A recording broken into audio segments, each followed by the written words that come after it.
Do you have stage fright? Today, I want to talk about one way that you can look at situations where you have to perform in front of other people and that you can get over that anxiety of being the center of attention.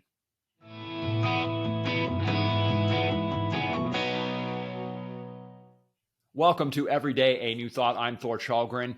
Today, I'm going to tell you about a recent experience I had giving my TEDx talk and how I overcame a little bit of nervousness about being on a stage in front of 100 people. As I said, this happened recently to me. I was giving a TEDx talk in Anchorage, Alaska, and at this conference, I was going to be the first speaker, and I was speaking in front of 100 people.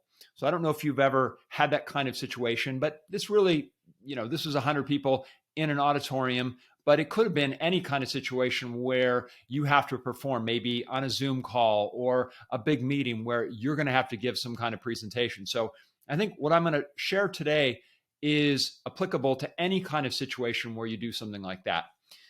In my case, if you know anything about TED Talks, essentially there's a spot on the stage where you speak from. And when you are introduced, in my case, I'm introduced, I'm going to go down to that place and I'm going to be the first speaker of the day. I'm introduced, I go down and I give my talk, which is 15, 16 minutes.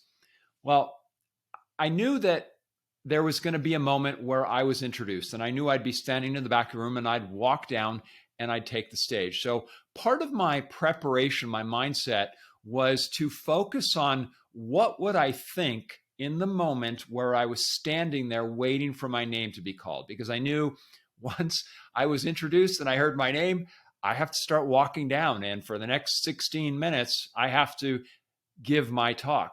So what kind of mindset do you have when you're about to be called on, or you know it's about to be your turn to do something? Here's what I did.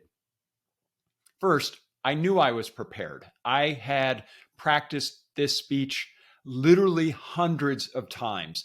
It had been written for months before that. I'd worked on it. I knew every word of this talk. So I went into it knowing that it was prepared and ready.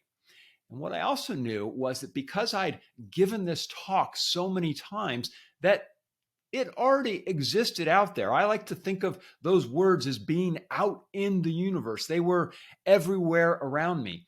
And I also knew that in a quantum sense, the speech, the talk was already given. It already existed. And every possible way that it could go well already existed in the quantum field.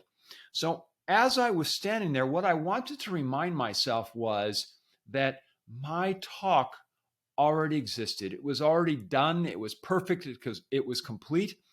And the place that my talk lived was right down on that stage. That way, I reframed what that stage meant. It wasn't something to be afraid of. It wasn't something to be terrified by. It wasn't like, oh my God, there's 100 people watching me.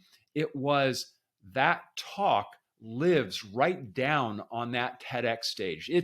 It's already there. It's waiting for me. And when I think of it that way, when I think of walking down to that stage, I'm going toward something that is waiting for me to inhabit it, for it to flow through me. And so that one reframe helped me get through that moment, because now I thought of it not as a place to be scared of, but a place where brilliance and perfection and connection with that audience would live, because that speech was all around me. So all I had to do was go to that place and allow it to come through me, because of course it was already there. So if anything like this ever happens to you, think about reframing what that location means to you. Maybe that location is where you're going to be brilliant. Maybe that location is where whatever outcome you want, whatever conversation, whatever presentation you are going to make, it lives on that space, in that space. And all you have to do is go down there and allow it to flow through you. Thank you so much for watching the show today. I really appreciate you being here. If you like the show, please hit like. And if you want to get a new episode of Every Day a New Thought every day, please hit subscribe. I'll see you tomorrow.